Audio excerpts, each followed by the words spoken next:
ఇలాంటి విషయాల్ని కంపల్సరీగా పరిగణలోకి తీసుకోండి.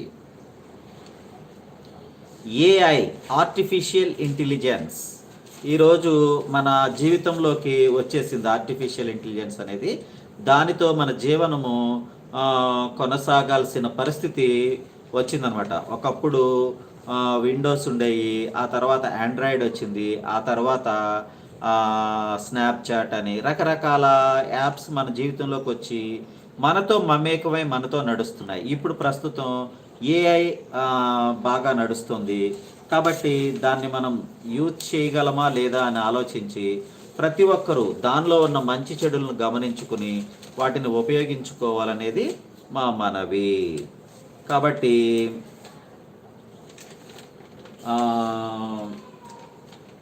ఫోన్ వాడకం తగ్గించుకోవాలంటే ఏం చేయాలి?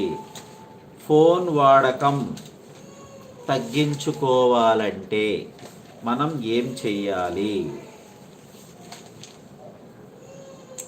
లీలా పాప సరిగ్గా కూర్చో. లీలా పాప, అదిగో ఇట్రా, దగ్గరికి రా, ఇటు చూడు, దగ్గరికి రా. Hi everybody. ఫోన్ వాడకం తగ్గించుకోవాలి అంటే మనము ఏమి చేయాలి? ఏమేమి చేస్తే ఫోన్ వాడకాన్ని మనం తగ్గించుకోగలం? ఎందుకంటే ఇప్పుడు మీరు చూస్తున్నది కూడా ఫోనే, కాబట్టి నేను దాన్ని తప్పు పట్టను. ఎందుకంటే చూడాలి, కంపల్సరిగా చూడాలి. ఎందుకంటే ప్రపంచం ఎటువైపు వెళుతుందో మనం ప్రపంచంతో పాటు నడవాలి. కాబట్టి మనకి అది అవసరమే, కానీ అతి అవసరంగా మార్చవద్దు. దాన్ని ఏది కూడా అతి చేస్తే అది మనకి హాని చేస్తుంది. కాబట్టి ఏదైనా అవసరమైన మేరకు మాత్రమే మనం వాడుకుంటే మంచిది. ఫోన్ అతి వినియోగం వల్ల ఏకాగ్రత దెబ్బతింటుంది. మనం పూర్తి ఏకాగ్రతని కొనసాగించలేం. ఫోన్ అతి వాడకం వల్ల మన శక్తిని హరిస్తుంది. అలా జరగకుండా ఉండేందుకు ఉపయోగపడే చిట్కాల్లో ఒకటి ఫోనును దూరంగా వదలటం. ఫోనుని దూరంగా పెట్టి మనం వెళ్ళి ఇంకో చోట కూర్చుంటే బాగుంటుంది అనేది ఒక ఉద్దేశం. ఎప్పుడు పడక గదిలో ఫోన్ని దూరంగా ఉంచాలి. పడక గదిలో ఫోన్ని తీసుకు వెళ్ళవద్దు. నడకకు వెళ్ళేటప్పుడు దాన్ని ఇంట్లోనే వదిలేయండి. ముఖ్యమైన పనులు చేసేటప్పుడు సైలెన్స్ మోడ్ ఆన్ చేసి పెట్టండి. ముఖ్యమైన పనులు చేసేటప్పుడు సైలెన్స్ మోడ్లో పెట్టి వేరే గదిలో ఉంచండి. ఇంట్లో ఫోన్ వినియోగం, ఫోన్ ఫ్రీ జోన్లను ఏర్పాటు చేసుకోండి. ఫోన్లు వినియోగించని ఫోన్ ఫ్రీ జోన్ మన ఇంట్లోనే. ఈ గదిలో ఫోన్ ఎలౌ లేదు, ఇది ఫోన్ ఫ్రీ జోన్, ఇక్కడ ఫోన్ మాట్లాడటానికి ఆస్కారం లేదు అని చెప్పేసి కరాఖండిగా చెప్పాలన్నమాట. అలా ఎవరైనా చేస్తున్నారా? మిత్రులు ఎవరైనా సరే అలా చేస్తున్నారా? ఇది ఫోన్ ఫ్రీ జోన్.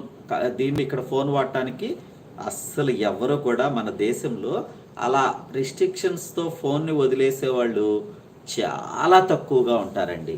ఎందుకంటే అవి ప్రస్తుతం ఫోన్ మన ప్రపంచం అయిపోయింది. కాబట్టి ఫోన్ అందుబాటులో ఉంటే దాన్ని స్క్రోల్ చేయకోకుండా ఉండటం చాలా కష్టం. అందుకే ఇలా దూరంగా వదిలేయటం అలవాటు చేసుకోండి.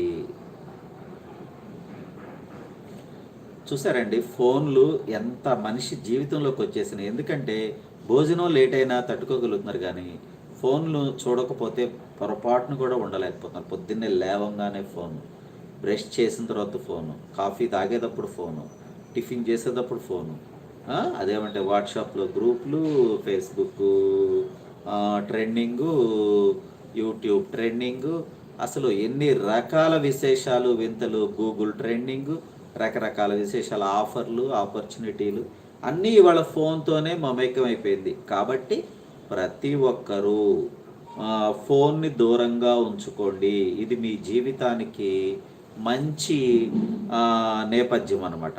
కాబట్టి ఫోన్ను ఎంతమంది మిత్రులు వదిలేస్తారు చెప్పండి? లైవ్లో చూసేవాళ్ళు 2 ఉన్నారు, 3 ఉన్నారు, 6 ఉన్నారు. మీరందరూ ఎంతమంది ఫోన్ని వదిలేయగలరు?